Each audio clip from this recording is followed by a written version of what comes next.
Assalamualaikum warahmatullahi wabarakatuh, Pak Redi. Waalaikumsalam, Bu. Nggih. Bagaimana kabarnya siang ini, Pak Redi? Kabarnya hari ini baik, Bu. Alhamdulillah, nggih sehat. Nggih. Masih tetap semangat ya, Pak Redi? Nggih, tetap semangat walau waktunya sudah siang. Iya. Semangat ke waktu makan siang ya. Iya, iya.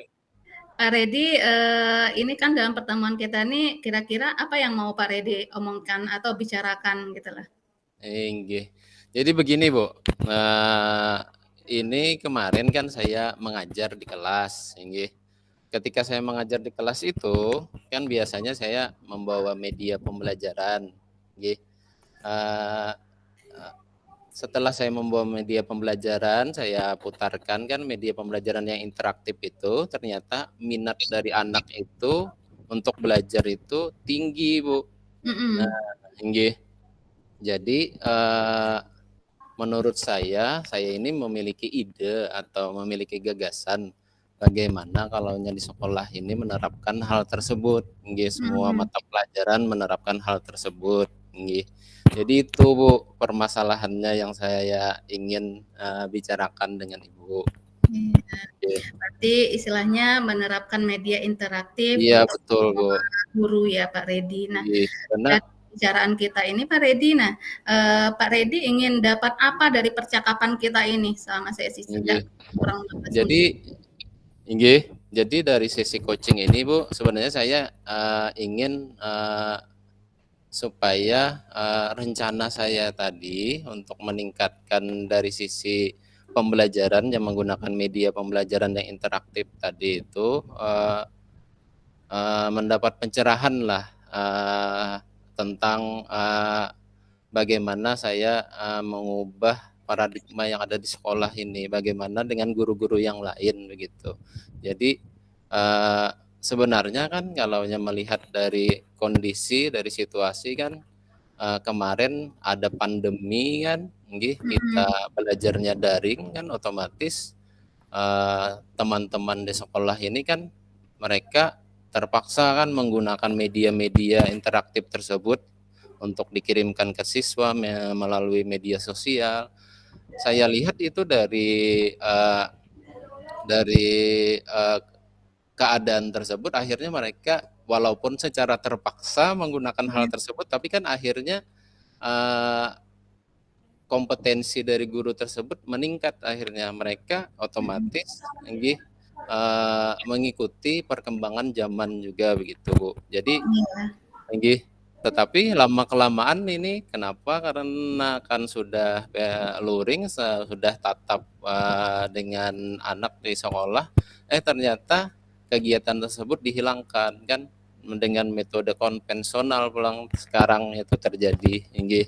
Iya. Berarti sebenarnya kita ini bisa ya, Pak Redi, kalau dalam keadaan dipaksa dan apa itu Iya, bisa ya betul. sebenarnya membuat sesuatu. Nah, tadi saya tangkap pengen merubah paradigma rekan-rekan supaya menerapkan pembelajaran yang interaktif. Iya, betul, Bu. Pak Redi, ukuran keberhasilan dalam Pak Redi mengubah paradigma itu seperti apa, Pak? Ukuran keberhasilan menurut Pak Redi?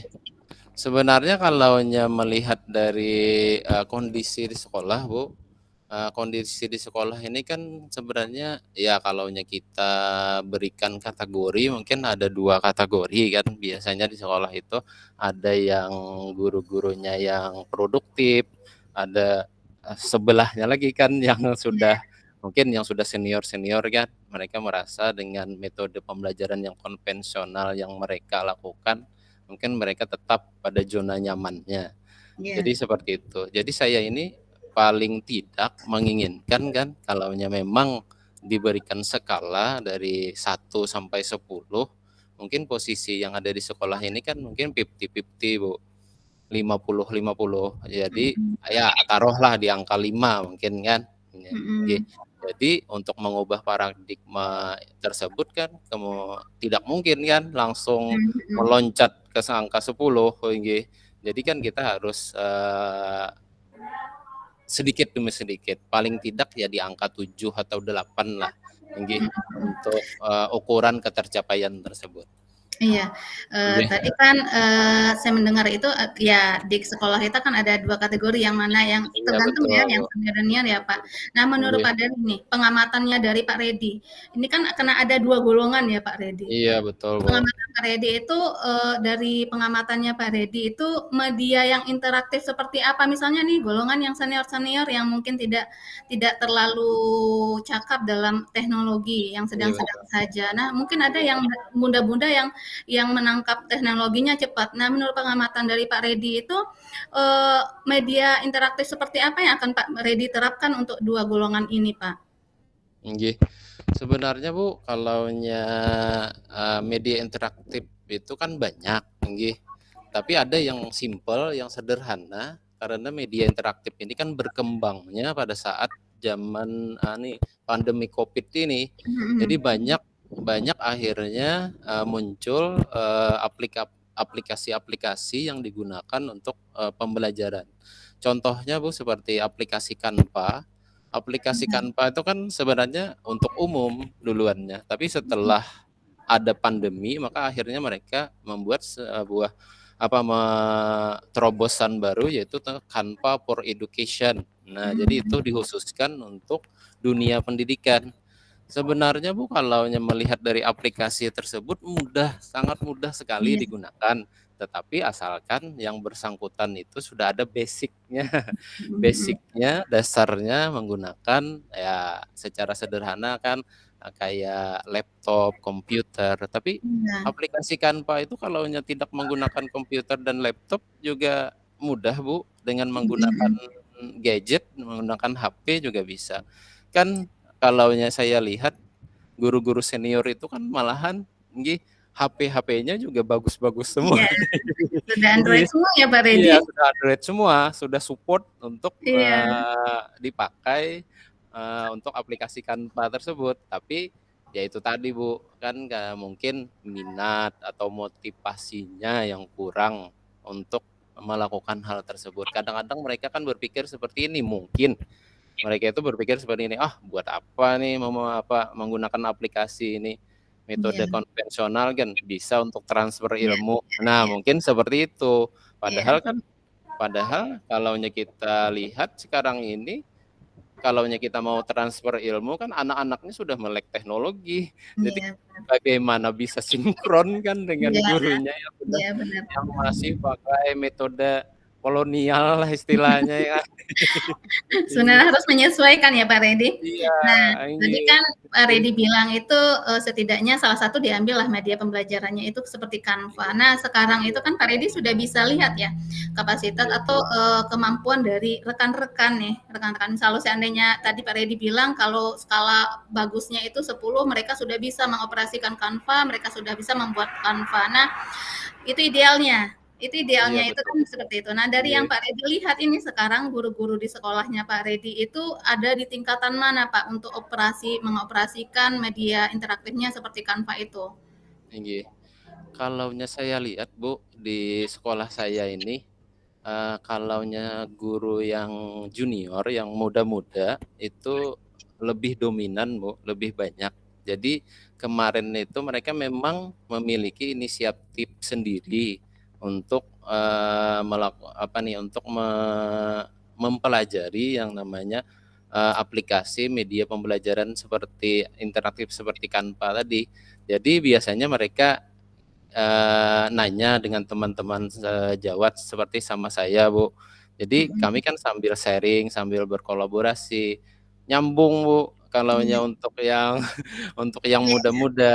Tapi, entah kenapa nih yang tua-tua ini mungkin yang senior ini mereka mungkin ada rasa kira-kira seperti kayak malu, Bu, untuk bertanya, nggih. Ya mhm, istilahnya itu kan mungkin, wah ini junior nih. iya, Iya, sebenarnya junior yang harus ini yang mmm, minta ilmu dengan yang senior. Kan iya, seperti itu ya kan paradigmanya benar, sekarang. Tapi mhm, kalaunya ada motivasi, ya menurut saya sih sepertinya Bu, yang harus ada dalam diri, individu itu sebenarnya motivasi kan, motivasi bagaimana mereka meningkatkan kompetensi sebagai guru tersebut kan di zaman milenial sekarang, nggih. Jadi Ya Pak seperti Redi. itu. Jadi kan meningkatkan potensi yang tadinya seperti yang tadi kan Iya. yang Pak Redi pengen capai itu kan guru-guru bisa mengoperasikan itu. Nah, Betul, Bu. menurut Pak Redi biar sampai ke levelnya bisa mengoperasikan itu apa yang bisa Pak Redi lakukan untuk itu, untuk rekan-rekan Nggih. supaya semuanya Pak, tidak Iya. segolongan kecil saja, tapi semua Iya. guru-guru bisa sederhana Nggih. mengaplikasikan. Nah, apa yang bisa Pak Redi lakukan untuk Nggih. sampai ke situ, Pak? Jadi seperti ini, Bu, mungkin menggunakan, ada semacam kayak kegiatan yang dilakukan oleh sekolah, Bu, untuk menunjang hal tersebut. Contoh seperti IHT, in-house training nggih, bagi guru-guru untuk meningkatkan kompetensi tersebut. Jadi mungkin dilaksanakan sekitar 1 atau 2 hari di sekolah, ya saling-saling sambil berbagi ilmu tentang media pembelajaran, saling-saling, sambil praktek kan mungkin seperti itu. Jadi yang senior mungkin bisa mungkin berbagi pengalaman dia tentang pengalaman dia mengajar kan, yang senior itu kan pasti memiliki Ya. pengalaman mengajar yang lebih tinggi ya kan.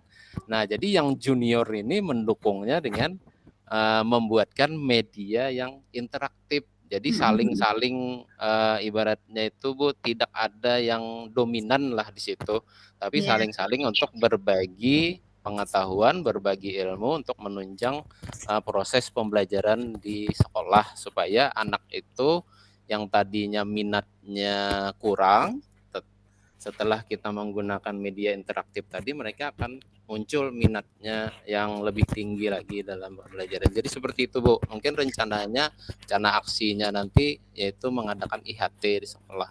Berarti Yeah. untuk penunjang itu melakukan IHT. Nah, Yeah. yang mungkin dilakukan dalam waktu dekat atau dalam minggu ini atau minggu depan itu untuk menunjang itu apa Pak Redi yang bisa Pak Redi lakukan dalam waktu Okay. dekat?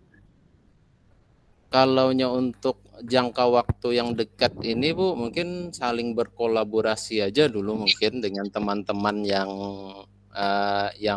minatnya tinggi dalam menggunakan aplikasi tersebut. Jadi kadang-kadang itu Bu, ketika saya ini sukanya di depan laptop. Memang suka di depan laptop ini. Kadang-kadang saya membuat ini kan aplikasi Canva nih. Iya, Aplikasi benar. Canva ini macam-macam Bu. Kita bisa membuat slide, membuat Iya. cover dari RPP kan leh. Nah, ketika saya mengumpul cover RPP itu ada teman yang bagusnya Pak, di mana membuatnya ini? Kata saya membuatnya di Canva. Oh, sebagus itu ya Pak jadinya? Ini kata Allah sebagus ini jadinya karena template-nya sudah ada, tinggal kita modifikasi, tinggal kita buat gambar-gambar. Makanya dulu tampilannya akan seperti ini. Oh, jadi kada lagi Pak lah kayak dulu jangan mengerjakan di Word saja, jangan mengerjakan cuma ada tulisan-tulisan saja. Nah, akhirnya mereka Bu tertarik dan mungkin komunitasnya itu mungkin komunitas kecil dulu kan kita buat, Iya. akhirnya nanti kemungkinan ya teman-teman yang lain akan mengikuti, biasanya seperti itu Bang prosesnya ya kan Bu? Iya, Iya. mulai dari kita dulu ya Pak Redi, kita lihat Iya aja betul, rasa iya. penasarannya.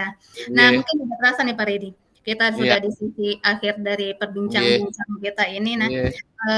menurut Pak Redi nih, apa yang Pak Redi dapat pada sesi bicara kita kali ini nih?